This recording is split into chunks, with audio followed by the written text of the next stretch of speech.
ಮಹದಾಯಿ ಹೋರಾಟ ನಿನ್ನೆ ಮೊನ್ನೆಯ ವಿಷಯವಲ್ಲ. ಆದರೂ ಕೂಡ ಸಮಸ್ಯೆ ಬಗೆಹರಿದಿಲ್ಲ. ಹುಬ್ಬಳ್ಳಿ ಧಾರವಾಡ ಅವಳಿ ನಗರದ ಜನರ ಕುಡಿಯುವ ನೀರಿನ ಬವಣೆ ನೀಗಿಸುವ ಮಹತ್ವದ ಯೋಜನೆಯಾಗಿದೆ. ಇದೀಗ ಕುಡಿಯುವ ನೀರಿಗಾಗಿ ಬದುಕಿಗಾಗಿ ಮಹದಾಯಿ ಹೋರಾಟಗಾರರು ಮತ್ತೆ ಬೀದಿಗೆ ಇಳಿಯೋಕೆ ಸಜ್ಜಾಗಿದ್ದಾರೆ. ಈ ಬಾರಿ ಹುಬ್ಬಳ್ಳಿಯಲ್ಲಿರುವಂತಹ ಕೇಂದ್ರ ಸಚಿವ ಪ್ರಹ್ಲಾದ್ ಜೋಶಿ ಅವರ ಕಚೇರಿ ಎದುರು ಪ್ರತಿಭಟನೆಗೆ ಮುಂದಾಗಿದ್ದಾರೆ. ಮಹದಾಯಿ ನೀರಿಗಾಗಿ ಕಳೆದ 10 ವರ್ಷಗಳಿಂದ ರೈತ ಸೇನೆ, ಕನ್ನಡಪರ ಸಂಘಟನೆಗಳು ಹೋರಾಟ ಮಾಡ್ತಾನೆ ಬಂದಿದೆ. ಇದೀಗ ಜುಲೈ 31ಕ್ಕೆ ಕೇಂದ್ರ ಸಚಿವ ಪ್ರಹ್ಲಾದ್ ಜೋಶಿ ಕಚೇರಿಯ ಮುಂದೆ ಅನಿರ್ದಿಷ್ಟಾವಧಿ ಧರಣಿ ಮಾಡೋಕೆ ಮುಂದಾಗಿದ್ದಾರೆ. ಈ ಕಳೆದ ವಾರದಿಂದ ಗೋವಾ ಮುಖ್ಯಮಂತ್ರಿ ಮತ್ತೊಂದು ಕುಂಟನೆಪನ ಸ್ಟಾರ್ಟ್ ಮಾಡ್ಯಾರ. ಮತ್ತೆ ನಾವು ಕೋರ್ಟಿಗೆ ಹೋಗ್ತೇವೆ ಅಂತ. ನಮ್ಮ ನೆಮ್ಮದಿಯನ್ನು ಹಾಳು ಮಾಡದೆ ನಮ್ಮ ಸಿಟ್ಟನ್ನು ನೀವು ತಡೋಕೆ ಹೋಗಬೇಡ್ರಿ. ಯಾಕಂದರೆ ಉತ್ತರ ಕರ್ನಾಟಕ ರೈತರು ಮತ್ತು ಈ ಭಾಗದ ದಲಿತರಾಗಿರ್ಬೋದು, ಕನ್ನಡಪರಾಗಿರ್ಬೋದು, ಕಾರ್ಮಿಕ ಪರ ನಾವೆಲ್ಲ ನಿಮಗೆ ಪೋರ್ಚುಗೀಸರು ನಿಮ್ಮನ್ನು ಆಳುವಾಗ ನೀವು ಪರವಾಗಿ ನಿಂತು ನಾವು ನಿಮ್ಮನ್ನು ಸ್ವತಂತ್ರಗೊಳಿಸ್ತವ್ರು. ನಾವು ತಾರ್ಕಿಕ ಅಂತ್ಯಕ್ಕೆ ಬಂದಿದ್ದೇವೆ. ಈ ಎಲ್ಲ ಕುಮ್ಮಕ್ಕಿಗೆ ಕಾರಣರಾದರು ಪ್ರಹ್ಲಾದ್ ಜೋಶಿ ಅವರು. ಪ್ರಹ್ಲಾದ್ ಜೋಶಿ ಅವರ ಮಗಳ ಮನೆ ಮದುವೆಗೆ ಬರುವಂಥ ಮುಖ್ಯಮಂತ್ರಿಗೆ ಈ ಭಾಗದಾಗ 5 ಸಾರಿ ಓಟನ್ನು ಭಿಕ್ಷಾ ಮುಖಾಂತರ ರಾಜಕೀಯ ಶಕ್ತಿ ಕೊಟ್ಟೇವೆ. ಪ್ರಹ್ಲಾದ್ ಜೋಶಿ ಅವರು ಪ್ರತಿದಿನ ಒಂದೊಂದು ಹೇಳಿಕೆ ಕೊಡ್ತಾರೆ. ಮಹದಾಯಿ ವಿಚಾರ ಬಂದಾಗ ಸುಮ್ಮನೆ ಕೂಡ್ತಾರೆ. ಇದೇ ಟ್ರಿಬ್ಯುನಲ್ ಆದೇಶ ಬಂದಾಗ ಅಮಿತ್ ಶಾ ಅವರು ನಮ್ಮ ನಾಡಿಗೆ ಬಂದು, ಉತ್ತರ ಕರ್ನಾಟಕಕ್ಕೆ ಬಂದು ದೊಡ್ಡ ದೊಡ್ಡ ಸಮಾವೇಶ ಮಾಡ್ತೀವಿ. ನರಗುಂದಲ್ಲಿ ಒಂದು ಸಮಾವೇಶ ಕೂಡ ಮಾಡಿದರು. ಇನ್ನೇನು ಕಾಮಗಾರಿ ಪ್ರಾರಂಭ ಮಾಡ್ತೀವಂತ. ನಿಮ್ಮ ತಾಕತ್ತು ದಮ್ಮು ಕೇವಲ ಮಾಧ್ಯಮದ ಮುಖಾಂತರ ರೈತರ ದಾರಿ ತಪ್ಪಿಸುವಂಥ ಒಂದು ಹೇಳಿಕೆ ಆಯಿತು. ಪ್ರಹ್ಲಾದ್ ಜೋಶಿ ಅವ್ರಿಗೆ ನಮ್ಗೆ ಅನಿವಾರ್ಯ ಆಗಿದೆ. ನಾವು ಇದೇ 31ನೇ ತಾರೀಕಿಗೆ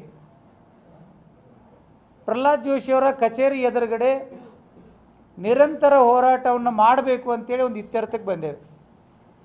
31ನೇ ತಾರೀಕಿಗೆ ಪ್ರಹ್ಲಾದ್ ಜೋಶಿಯವರ ಕಚೇರಿ ಎದುರುಗಡೆ, ಯಾಕೆ ಮನೆ ಅಂದರೆ ಅವ್ರ ಕುಟುಂಬ ಇರ್ತದೆ, ಅದು ಸರ್ಕಾರಿ ನಿವಾಸ ಆಗಿರೋ ಪ್ರೈವೇಟ್ ಮನೆ ಇರೋದ್ರಿಂದ ಡೆಲ್ಲಿಯಲ್ಲಿ ಅವ್ರ ಸರ್ಕಾರ ಕಟ್ಟಡ ಇದೆ, ಸರ್ಕಾರಿ ಬಂಗ್ಲೆ ಇದೆ, ಅಲ್ಲಿ ಮಾಡಬೇಕು. ಇಲ್ದಿದ್ರೆ ನಮ್ಮ ಜಿಲ್ಲೆಯ ಅಲ್ಲಿ ಅವ್ರ ಕಚೇರಿ ಇದೆ. ನಮ್ಮ ಹಣದಿಂದನೇ ಸುಮಾರು 2-2.5 ಕೋಟಿ ಖರ್ಚು ಮಾಡಿ ದೊಡ್ಡದೊಂದು ಕಚೇರಿ ಕಟ್ಟ್ಯಾರ. ಅದು ಕಚೇರಿ ಕೇವಲ ರೈಲ್ವೆ ಪಾಸ್ ಕೊಡೋಕ್ಕಾಗ್ಬಿಟ್ಟೈತೆ. ಅದು ಸರ್ಕಾರಿ ಯಾವುದೇ ಅಲ್ಲಿ ಚರ್ಚೆ ಆಗೋಲ್ಲ.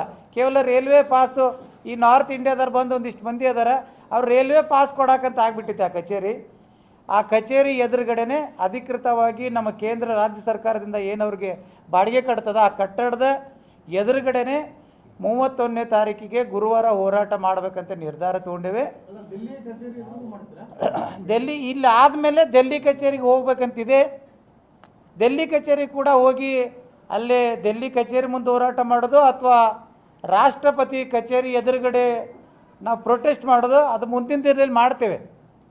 ಈಗ 31ನೇ ತಾರೀಕಿಗೆ ಗುರುವಾರ ಒಂದು ನಿರಂತರ ಹೋರಾಟ ಮಾಡಬೇಕಂತ ನಿಟ್ಟಿನಲ್ಲಿ ಅಲ್ಲಿ ಒಂದು ಟೆಂಟನ್ನು ಹಾಕಿ, ಈಗೇನು ನಾವು ಕಳೆದ ಬಾರಿ ಕಿತ್ತೂರು ಚೆನ್ನಮ್ಮ ಸರ್ಕಲ್ ಟೆಂಟ್ ಹಾಕಿ 1 ವರ್ಷಕ್ಕಿಂತ ಹೆಚ್ಚು ಕಾಲ ಹೋರಾಟ ಮಾಡಿದ್ದೇವೆ.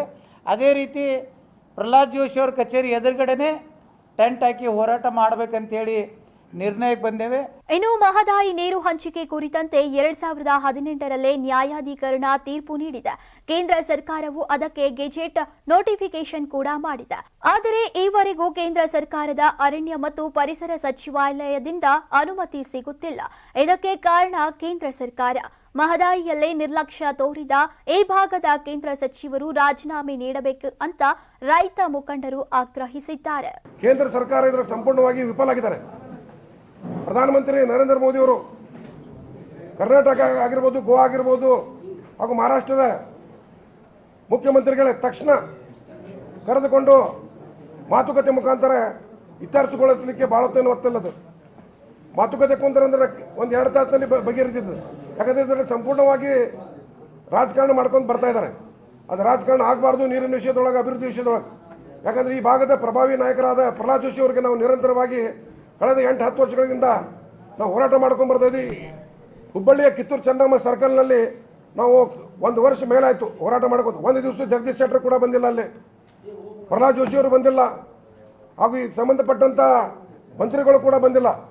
ಯಾಕಂದರೆ ಇವರಿಗೆ ಯೋಗ್ಯತೆ ಐತೆ ಗೊತ್ತಿಲ್ಲ. ಯಾಕಂದ್ರೆ ಈ ಭಾಗದ ರೈತರಿಗೆ ಅನ್ಯಾಯ ಮಾಡ್ಕೊತ ಬರ್ತಾ ಇದ್ದಾರೆ, ಅವ್ರದ್ದು ಓಟ್ ಪಡ್ಕೊತಾ ಇದ್ದಾರೆ, ಅವ್ರಿಗೆ ಮೋಸ ಮಾಡ್ತಾ ಇದ್ದಾರೆ. ರೈತ ಭಾಳ ಕಷ್ಟದಲ್ಲಿದ್ದಾನೆ. ಇವತ್ತು ಇವ್ರ ಕಷ್ಟ ಕೇಳೋರು ಯಾರಿಲ್ಲ. ಇವ್ರಿಗೆ ಜನಪ್ರತಿನಿಧಿಯಾಗಿ ಈ ಭಾಗದ ರೈತರು, ಕಾರ್ಮಿಕರು, ಜನರು ಆರಿಸಿ ಕಳಿಸಿದಾರಪ್ಪ ಅಂತಂದರೆ ಆ ಜನರ ಕೆಲಸ ಮಾಡಲಿಕ್ಕೆ, ಈ ಭಾಗದ ಅಭಿವೃದ್ಧಿ ಮಾಡಲಿಕ್ಕೆ ಒಂದು ವೇಳೆ ಅವ್ರು ಮಾಡ್ಲಿಕ್ಕೆ ಆಗಲಿಲ್ಲ ಅಂತಂದರೆ ತಾವು ರಾಜೀನಾಮೆ ಕೊಟ್ಟು ತಮ್ಮ ಮನೆಗೆ ಹೋಗ್ಬೇಕಂತ ತಮ್ಮ ಮುಖಾಂತರ ಹೇಳಿಕೆ ಇಚ್ಛೆ ಪಡ್ತಾ ಇದ್ದಾರೆ. ಒಟ್ಟಿನಲ್ಲಿ ಮಹದಾಯಿ ಯೋಜನೆಗೆ ಈ ಭಾಗದ ಜನರು, ರೈತರು ಹೋರಾಟ ಮಾಡ್ತಾನೆ ಬಂದಿದ್ದಾರೆ. ಹೇಗಿದ್ದರೂ ಈ ಸಮಸ್ಯೆ ಇತ್ಯರ್ಥಕ್ಕೆ ಮುಹೂರ್ತ ಕೂಡಿ ಬಂದಿಲ್ಲ. ಮಹದಾಯಿ ನೀರಿಗಾಗಿ ಮತ್ತೆ ಅನ್ನದಾತರು ಹೋರಾಟದ ಹಾದಿಯನ್ನ ತುಳಿದಿದ್ದಾರೆ. Reporter Sangamesh, Karnataka TV, Hubballi. ನಮ್ಮ ಕರ್ನಾಟಕ ರಾಜ್ಯದಲ್ಲಿ ಕಳೆದ ವರ್ಷದ ನೀಟ್ ಮತ್ತು ಐಐಟಿ ಜೆಇಇ ಪರೀಕ್ಷೆಯಲ್ಲಿ ಸಾವಿರಾರು ಉಚಿತ ಮೆಡಿಕಲ್ ಹಾಗೂ ಐಐಟಿ ಸೀಟ್ಗಳನ್ನು ನೀಡಿರುವ ನಮ್ಮ ಹೆಮ್ಮೆಯ ಎಕ್ಸೆಲ್ ಅಕಾಡೆಮಿಕ್ಸ್ ವಿದ್ಯಾಸಂಸ್ಥೆಯಾಗಿದೆ. ಒಂದು ವರ್ಷದ ಲಾಂಗ್ ಟರ್ಮ್ ನೀಟ್, ಸಿಇಟಿ ಮತ್ತು ಐಐಟಿ ಜೆಇಇ ದಾಖಲಾತಿ ಪ್ರಾರಂಭವಾಗಿದೆ. ಮೆಡಿಕಲ್ ಅಂದರೆ ಎಕ್ಸೆಲ್, ಎಕ್ಸೆಲ್ ಅಂದ್ರೆ ಮೆಡಿಕಲ್. ನಾನು 86 kg ಇದ್ದವಳು 71 kg ಬಂದಿದ್ದೀನಿ. ವಯಸ್ಸಾದ್ಮೇಲೆ ಸ್ಮಾರ್ಟ್ ಆಗಿ ಕಾಣ್ತೀರಾ ಅಂದ್ರೆ ಜಿನ್ನಿ. 126 kg ವೇಟ್ ಇದೆ. ನಾವು ಈಗ 114 kg ಲೆಕ್ಕ ಬಂದಿದ್ದೀವಿ. ಯಾವುದೇ ಸೈಡ್ ಎಫೆಕ್ಟ್ ಆಗಿಲ್ಲ. 84ರಿಂದ 50 kg ಬಂದೆ. ಆಮೇಲೆ ಸಣ್ಣಗೆ ಫಿಟ್ ಆಗಿದ್ದೀನಿ. ಅದಕ್ಕೆ ನಾನು ಯೂಸ್ ಮಾಡ್ತಾ ಇರೋದು ಜೀನಿ ಸ್ಲಿಮ್.